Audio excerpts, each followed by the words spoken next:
Die Tiere sind Daniel Lotunos Stolz und Lebensgrundlage, doch Tiere wie Menschen müssen trinken. Und hier oben in Kenias Ngong-Bergen gibt es weder Fluss noch Wasserleitung. Für teures Geld müssen sie sich Wasser vom LKW bringen lassen oder selbst weite beschwerliche Wege gehen. In unserer Maasai-Kultur holen die Frauen mit Eseln das Wasser.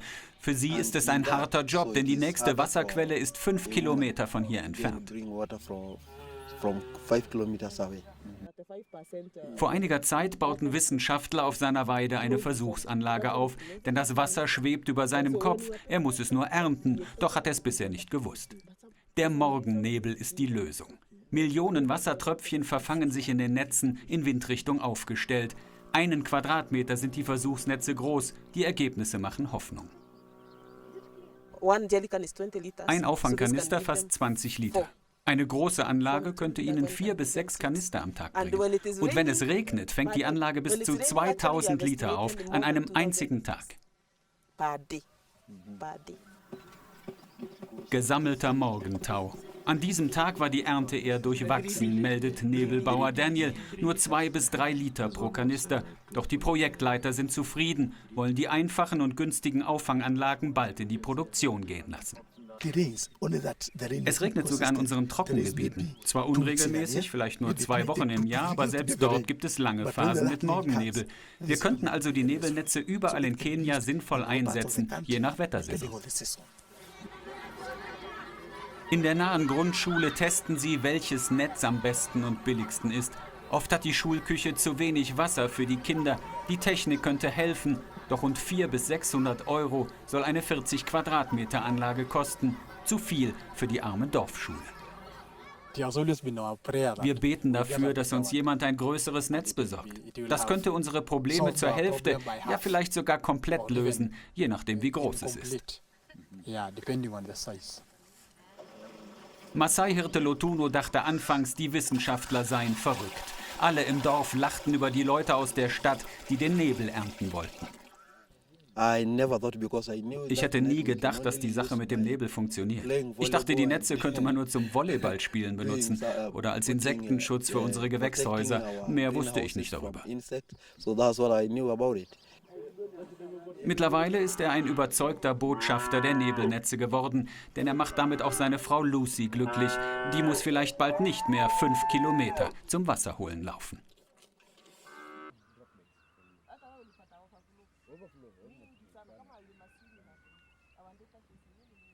My name is Professor Bancy from University of Agriculture and Technology. We are standing here in Oltian village of the Ngong Hills in Kenya, where we have test equipment to assess whether fork harvesting works, whether it can collect adequate water which can be upscaled for drinking water. So to do this, we installed a set of 3 equipment. Actually, it's the same equipment but in 3 different mesh sizes, which was sorry, I'm forgetting. There's no problem. We have to edit anyway. You end it anyway. Because we will just use small bites. This is going to be a 3 to 4 minutes report on the whole. Yeah, so it's a standard fork collector. That's the term I was looking. Okay. And it's called a standard fork collector, meaning it is 1 meter by 1 meter. The mesh size. That's 1 meter by 1 meter, and it's placed this height above the ground. Explain to us how it works with fog. What is fog and how does it work that it sticks to this net? Fog is a cloud that touches the ground. So fog also is water. It's very, very minute droplets of water. So when they are blown by the wind, this net should face the wind direction, the most direct wind direction. The fog particles get held up in the mesh. And then the design of this, as you see, they drip down. Then when they drip down, they get into the gutter. And from the gutter, it has a slope. We pipe it till we get the water in the tank. So under normal circumstances now, this size is for research. It is for testing. We are testing so that when we have good enough information that there is fog that can be collected, we will do the real kit. The real kit should be at least 40 meters square. It's usually 2 meters high by 10 a pair. If you have one, then that will be 20 meters square. Now what that means is, since this is one by one, even a simple farmer can understand that all you do is what we get here, we multiply by the area of the real kit and we get the water. So our nets, we were brought by our partner from Germany, from PED World, and us here, we prepared the frame, we prepared everything else, which is, all these other things are actually locally made. But we also have this other net here, which is also local, because we wanted to see whether we can also use local material in case the people want, and we don't always have to get from far away, you can get.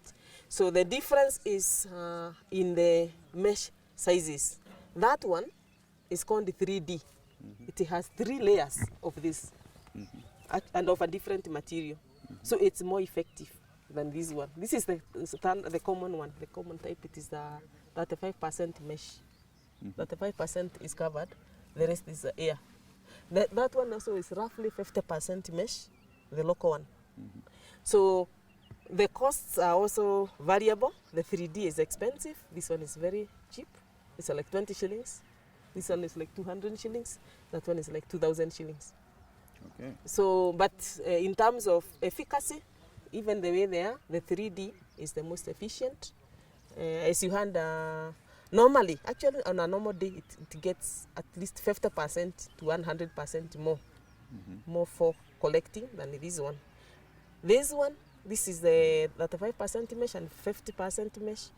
They work literally the same, but for some reason I think it's because of the design of the threads. This is more efficient. Yeah. So what's your experience after this time period that you tested this? We started testing this equipment in March of this year. They were installed in March, and that was in the middle of the rainy season. So immediately we collected a lot of water. All these tanks were overflowing. And for our the 4 sites, we have 4 sites. This particular site is in an individual farm of Pastor Daniel Lotuno. The other 3 are schools, primary schools. One is Ilimasin Primary School, Oltiani Primary School, Kibiko Primary School. And 2 weeks ago, we managed to install another set at Kenya Met Department, their Met station in Ngong.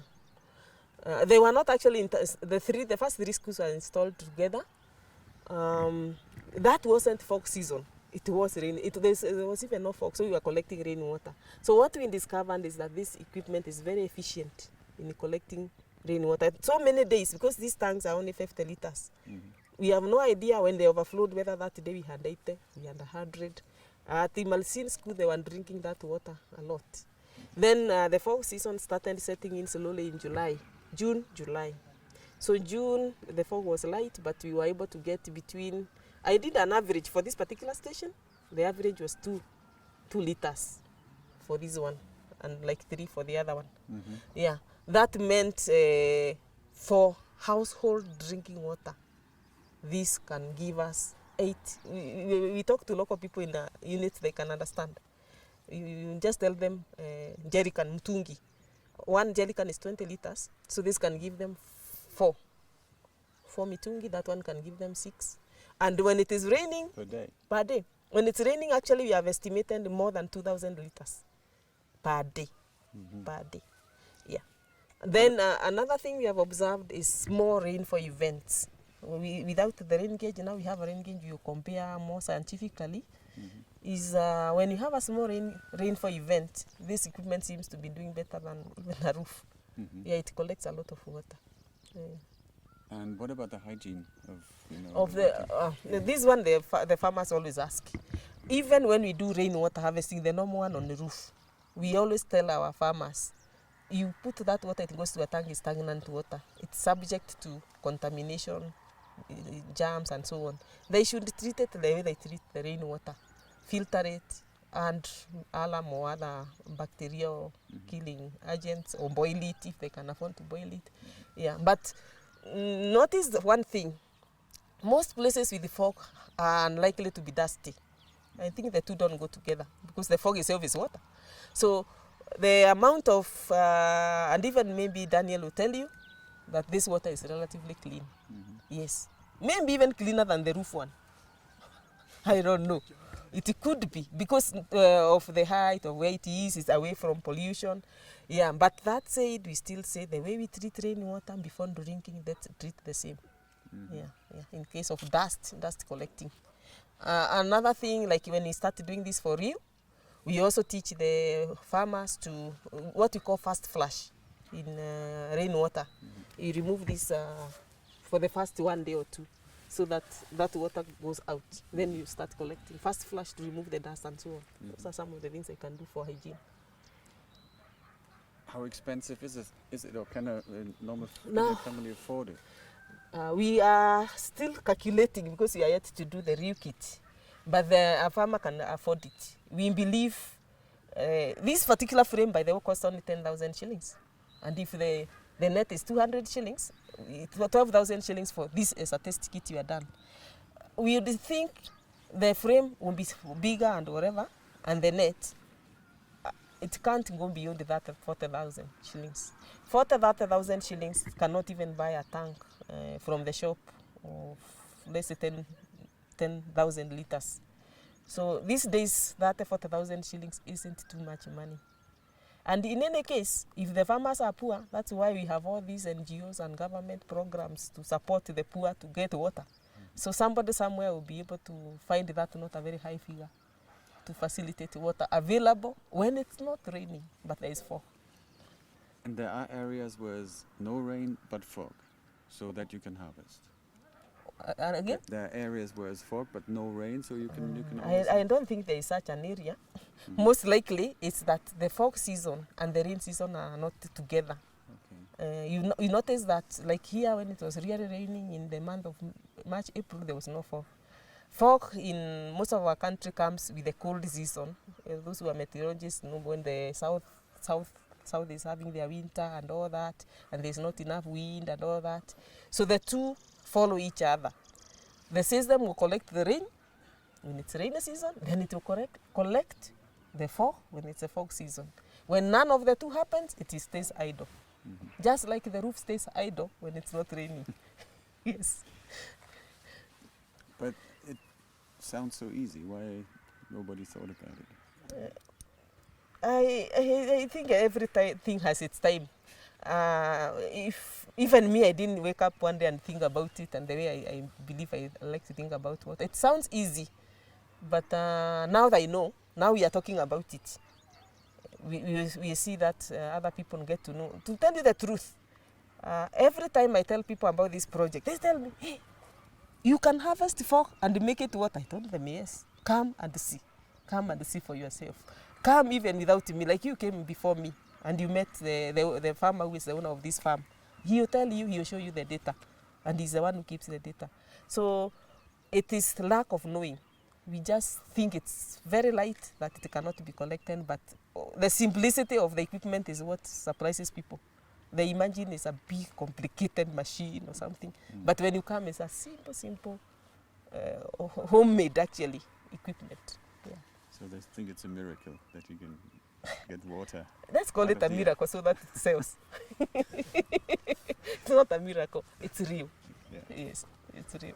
I think I'm fine. Thank you so much. Thank you.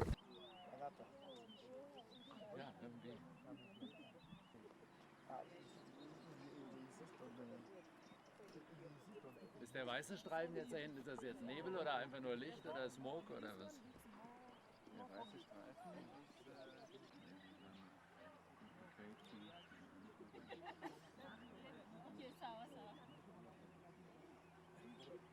So, da würde ich sagen, machen wir jetzt hier unseren Bauern. Ja.